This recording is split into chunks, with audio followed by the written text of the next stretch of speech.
المشكل ديال السعال كاين اشياء اخرى اقوى من الصفرجل، بحال مثلا زيت الزيتون، بحال يهدئ من نعم زيت الزيتون والثوم والبصل الاحمر، وهذه الاشياء هذه تطحن.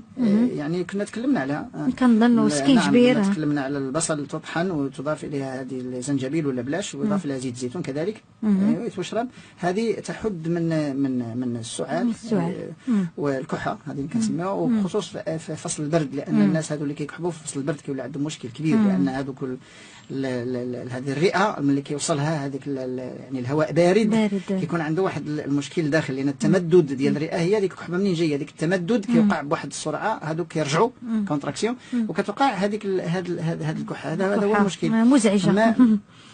هذا الصفرجل وخضار اخرى وفواكه اخرى، لان ما يمكنش الانسان يعيش على الصفرجل وحده، وخاصو يدخل في النظام الغذائي. الصفرجل اذا دخل في النظام النباتي، الا الناس بغاو يغسلوا الجسم ديالهم، خصوص دابا بفصل الصيف مشى، وكانوا كالوا اللحوم وكالوا دسيم والعراس والسفر وما الى ذلك، ما كانوش في ديورهم، كان واحد الستريس، يعني واحد الحاله النفسيه شويه تعبه. فالان ممكن الناس يحبسوا دسيم حيواني، لحوم واجبان وهذه، ثم ياخذوا شربة الخضر، خضر مطحونه حتى وتكون كاع طيبه، وياخذوا عصير فواكه مع الماء بحال صفرجل. الان علاش؟ لان كاين غير الرمان والصفرجل دابا، كاين الرمان والصفرجل. الا الناس كثروا من هاد الاثنين، من الرمان والصفرجل، في هذا لمده اسبوع اسبوعين وثلاثه يستافدوا منه. من بعد غادي يدخل البرتقال في شهر اكتوبر ان شاء الله، كيدخل بالمغرب، هو البلد اللي فيه البرتقال دائما، ولكن كيدخل يعني نوع المندرين كيدخل في اكتوبر. من بعد غادي يبداو الناس ياكلوا الليمون والمسائل وعاد الاشياء اللي غادا تسخن، يعني غادي يكون فصل البرد، ولكن الان يستافدوا الناس باش يغسلوا الجسم ديالهم من هذا العصير ديال الصفرجل يشربوه، كيغسل الجسم، وكي حتى العلاجات كيساعد، يعني الناس اللي كيتلقاو علاجات، بحال الناس اللي كيعملوا شيميوثيرابي، بحال الناس اللي كيعملوا هذه العلاجات الثقيله، ولا حتى الناس اللي عندهم ربو وكياخذوا كورتيكويدات ولا اشياء هكذا. هذا العصير ديال الصفرجل هو كيدخل في الديتوكس، كيدخل في الكلينز، وكيغسل الجسم جيد. ملي كيتغسل الجسم هذيك الادويه ولا هذيك العلاجات كتعطي المفعول ديالها يعني اكثر. فكيف يعقل ان بعض الاشخاص كيتابعوا علاجات ثقيله، والاطباء كيشقاو في هذه العلاجات، كيتمحنوا الاطباء في هذه العلاجات، لا في العمليه ولا في الشيموثيرابي فعلا، وان الطبيب مكره في هذه الحالات، هو لا يحب هذه الاشياء، ولكن هذا علاج ما عندوش عليه فين، يعني لازم يمشي. فلا يعقل شخص يعمل شيموثيرابي هذه ويكون مازال ياكل اشياء سامه، هذه لا يعقل منطقيا. على الاقل باش العلاج ديالك يمشي، تطبخ في دارك، تطبخ في الطين وفي النحاس ولا في لينوكس، تطبخ بزيت الزيتون، تاخذ خضر، تاكل خضر طازجه، فواكه طازجه، وتاكل نظام نباتي، يكون عندك نظام نباتي، وتزيد عليه شويه سمك. لما لا؟ لان السمك توا فيه الاوميغا 3 كيقوي توا شويه، كيزيد في العلاج جيد، فيه كالسيوم. على الاقل الناس يحبسوا الاكل ديال الشوارع، ويحبسوا المواد الصناعيه ملي يكون عندهم واحد العلاج ثقيل مثلا هذه. ولذلك كنشوفوا على زائد خص تكون واحد المعنويات النفسيه عاليه. هذا الاخوان، نعم اكيد الاخوان الاطباء غادي يلاحظوا بعد واحد القضيه، ان الحالات اللي تعالجت مثلا بالشيمي ولا اللي الشيمي وعطات المفعول ديالها هي حالات كتجي من الباديه، ولا الحالات اللي كتاكل في ديورها، اللي كاين العائلات اللي مثلا النساء اللي كيطبخوا في ديورهم، اللي كيطبخوا طبخ جيد، العلاج الكيماوي كيعطي نتيجه. الناس اللي كياكلوا مواد صناعيه واللي كياكلوا برا واللي الحاله النفسيه ديالهم مضطربه، اللي كيلاحظوا على ان الشيميوثيرابي هادشي اللي عطى الله، هادشي اللي كاين، ما عندهم ما يديروا، الاطباء ما عندهم ما يديروا، الشيميوثيرابي راه كاينه صافي ما عندهم ما يدير. بعض المرات المناعه كتهبط، كتنخفض، كيدير الحصه الاولى والثانيه المناعه كتنخفض، الطبيب ما يقدرش يزيد.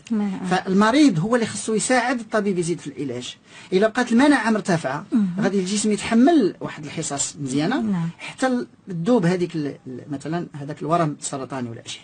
فهنا جميع الاشخاص اللي عندهم اي مرض اللي كيتابعوا علاجات ثقيله، الشيميوثيرابي علاج ثقيل ماشي سهل، فخص هاد الناس هادو يلتزموا بواحد النظام طبيعي، ونظام يكون نباتي اكثر ما يكون حيواني. لماذا؟ لان الحيوان مع الاسف الشديد كاين فيه عامل الكوليسترول، ملي كيكون الكوليسترول الدسم المشبع ما كيخليش العلاج يمشي.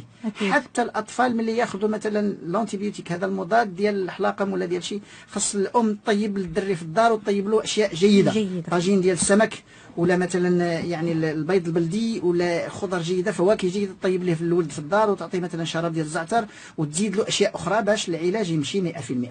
هنا هما النساء كيشوفوا على ان الاطفال ديالهم اللي كيمرضوا كياخذ الدواء، كيمشيو للحلاقه واحد اسبوع ولا شنو، كيعاودوا يرجعوا. علاش؟ لان المناعه ديال الطفل منخفضه، خاص المناعه تكون مرتفعه باش هذاك العلاج يمشي في الاتجاه الصحيح. وهذه المنتوجات ديال الخريف كلها منتوجات سبحان الله تغسل الجسم. لماذا؟ لأن الله سبحانه وتعالى خلق أشياء الخريف قليلة، احنا سموه الخريف. الخريف يعني لا شيء، يعني عندها غير واحد يعني لا شيء، المدة. ما فيه حتى شي حاجة، كل شيء أشياء تخرف. وفيه سبحان الله هو اللي كتدخل فيه هذه الأشياء، في بطاطا الحلوة، بطاطا القصبية، في البصل، في القرعة الحمراء، وفي الصفرجل، وفي الرمان. فعلا. يعني من أقوى المكونات، هي قليلة ولكن قوية، والناس كيبغيو يبدلوا. علاش غيبدلوا؟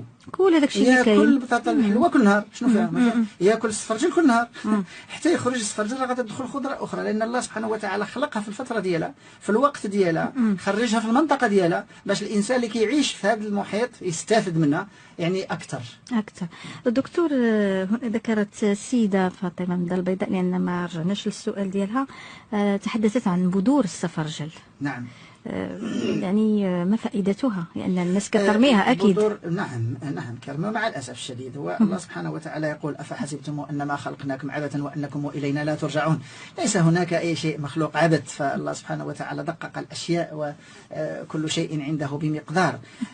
البذور ديال التفاح، البذور ديال التفاح الصفرجل والإيجاص هي بذور نافعة اللي كنتحرجوا منه احنا في علم التغذية أن فيها المشكل ديال السيانور، مكون ديال السيانات. وهذا السيانور على شكل اثر، هو ليس مضر، هو كاين حتى في اللوز الحار، غير ما ياخذوش واحد الكميه كبيره، لان فيها لاميغدالين، فيها الفيتامين ب 17. وهذا مكون الاميغدالين حتى هو داخل في المكونات اللي كيساعدوا على تذويب، اللي كيذوب هذوك الورم السرطانيه، التورمات السرطانيه. الاميغدالين معروفه، هذه الفيتامين ب 17 اللي موجوده غير في البذور ديال الفواكه، لا توجد الا في بذور الفواكه، بما في ذلك بذور ديال المشماش، حتى اللوزه ديال المشماش. هاد البذور تكال الى جمعوها النساء يقدروا يجمعوا هاد البذور هذو يطحنوها وياكلوها، ولكن ما يتعداوش ملعقه صغيره في اليوم من هاد البذور هذه، ما يكثروش منها. علاش؟ لان فيها المشكل ديال السيانور. وعلاش وليس خطير، وليس خطير. انا لا يعني ما عليا انا انصح بتناول هذه الاشياء هذه، الزريعه ديال التفاح، البذور ديال التفاح والبذور ديال الايجاص والبذور ديال الصفرجل والبذور ديال الفواكه. نعم تؤكل. هي مزعجه دكتور؟ لا ليست مزعجه، مرة هي مرة. واش مثلا يمضغوها ولا مثلا لا طحنوا مثلا بحال الناس كيطحنوا التفاح، ملي كنقول لهم يطحنوا التفاح ما يحيدوش الزريعه، ما كيحيدوا هذيك، لا ما خصهمش يزولوا، يطحنوا كل شيء وعاد يصفيو، يطحنوا كل شيء ويصفيو باش لا بقات شي حاجه ما طحنتش يحيدوها بهذيك المصفات، يعني بهذا يديروا باسوار ولا حاجه هكا يصفيو باش يحيدوا هذيك الاشياء الكبيره. والهنديه ملي كتطحن تعطي فائده اكثر. لماذا؟ لان هذيك البذور ديالها كتطحن وكتعطي الزيوت الداخليه ديالها اللي هي اللي كتصلح الامعاء، الخلايا ديال الامعاء. فالناس هذه السنه هذه لاحظوا على ان العصير ديال الهنديه كان هائل، وان انا جربته شخصيا صام رمضان، وان كان شيء هائل. فنتمناو من الناس يصدقونا انا ما غادي يزيدوا لي ولا ينقصوا لي، ولكن بغيتهم يصدقوني غير باش يستافدوا هما. لا انا جربته شخصيا، لان قلت لي نمزجوا مع البرتقال. نحن نتكلم عن علم، نحن لا نقول سمعنا ولا قرأنا ولا نحن نتكلم عن علم، وهذا العلم علمنا علم البحث الميداني. نحن نبحث في الميدان، ونحن يعني نحلل المواد الغذائية ونعمل تحاليل ميكروبيولوجية وجرثومية وبيوكيمائية وكيماوية على الأغذية، وكل الأغذية الحمد لله أن يعني التحليل ديالها داز على يدينا، يعني لا في المختبرات الأجنبية ولا حتى هنا في المغرب. كاين الأشياء اللي حللناها هنا في المغرب بحال الماء ديال الزيتون تحلل في المغرب، والحمد لله أننا نتكلم بعلم. ولذلك غص يعني في الحديث مع ديك السيدة اللي سألت من الدار البيضاء، اللي قالت بأن كيقولوا كاتبين على واحد المربى ولا كيقولوا لا شي حاجة، هذيك أشياء لا هي أشياء تجارية. هذاك الصانع كيكتب أشياء باش يبيع المنتوج ديالو فقط، ولكن الناس ما يخلطوش علم التغذية مع الإشارات ومع ما يقال في وأنتم هنا طبعا دكتور تصحيح المفاهيم. علم التغذية يتناول الغذاء، المحيط اللي نبت فيه، اللي يتكون فيه هذاك الغذاء، طرق الانتاج، تقنيات الانتاج. هذا هو علم التغذيه، ماشي علم التغذيه والكوليسترول نمشي نقرا على الكوليسترول ونقول عندي علم التغذيه. تقنيات الانتاج، وكذلك طبيعه الانتاج، التحليل الكيماوي للاغذيه، والتحليل الجرثومي للاغذيه، والتحليل الاشعاعي للتغذيه، ثم كذلك يعني تجانس التغذيه، ثم موسميه التغذيه. يعني هذيك الشيء اين نبت، والماء اللي تسقى به، والبيئه والمحيط اللي نبت فيه، والتربات، ثم الوقت اللي نبت فيه. لان الخيار اللي كيجنيوه في شهر، الخيار اللي كيجينا في شهر اكتوبر ماشي هو الخيار اللي كيجينا في شهر 4 و5. لان ليس يعني الخيار الله سبحانه وتعالى خلقه يخرج في فصل الربيع، ولذلك ملي كنتناولوا في الفصل الرابع نستفيد منه 100%. اليابانيين قاموا بتحليل الكيماوي ديال هذه الخضروات على مدار السنه، ولقاو بان هناك فرق شاسع بين الوقت اللي هذيك الخضره كيكون الوقت ديالها وما بين الخضار اللي خرجت على الوقت ديالها، فرق شاسع. وحتى في الحليب البريطانيين اجراوا بحث على الحليب ولقاو بان الكاروتينويدات واليود واشياء مكونات اللي كتكون في الحليب هي تختلف. الحليب ديال الربيع ماشي هو الحليب الصيف، يعني تختلف تماما، يعني ولا الزبده ولا اشياء هكذا كثيره جدا. ولذلك ان الله سبحانه وتعالى يتكلم عن الضبط في الوقت والضبط في المكان، يعني ضبط الزمان والمكان، وان هذا الله سبحانه وتعالى هو الذي خلق هذا الشيء، فخلقه في وقت مدقق معين. الا بغاو الناس يستافدوا منه خصهم ياخذوه في ذاك الوقت اللي كيخرج فيه. يعني لا احد تكلم عن فصليه ولا موسميه المواد الغذائيه قبل مني، لا احد. أنا أول واحد تكلمت على فصلية المواد الغذائية. الآن كل شيء بدأ يتكلم عن الموسمية، الحمد لله. نحن لا نريد إلا وجه الله جزاء، يعني الآن كل شيء الحمد لله الناس ولاو يتكلموا على الفصلية. وهذه الموسمية تكلمت عليها أنا في 1992 وليس الآن. ومع ذلك الناس هذه يعني كيف ما كان الحال، فكما قلت أن الغرب خلع العالم بالاعلام القوي ديالو، ولا ملي كيقول شي حاجه كنصدقوه 100%.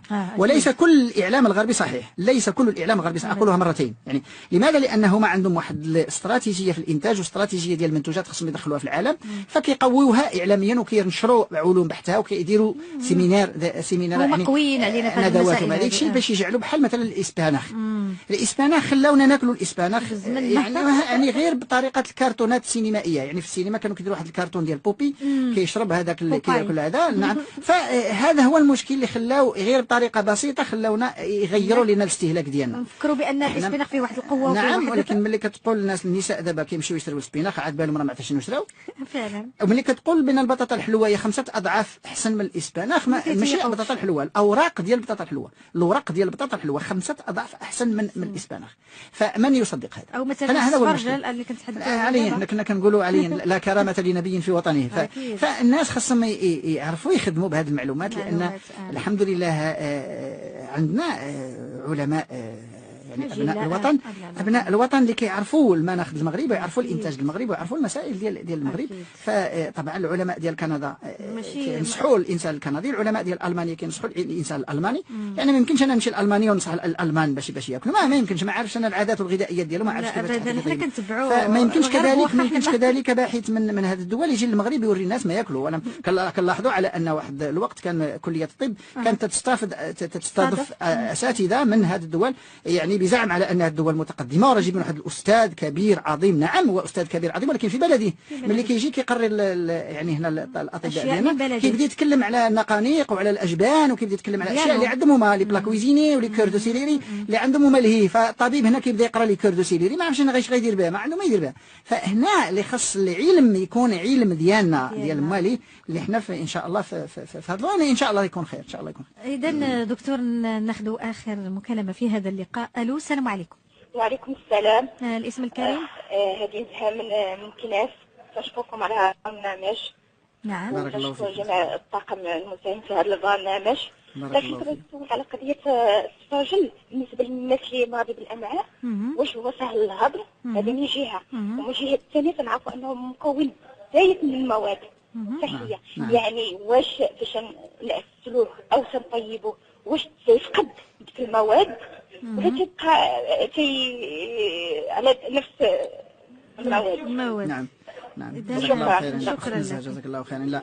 لا السفرجل المعسل لا ينفع. إذا ستعود لما قلته في بداية البرنامج. السفرجل المعسل لا يعطي النتيجة مثل السفرجل الطبيعي الطازج اللي كيتطحن مع الماء.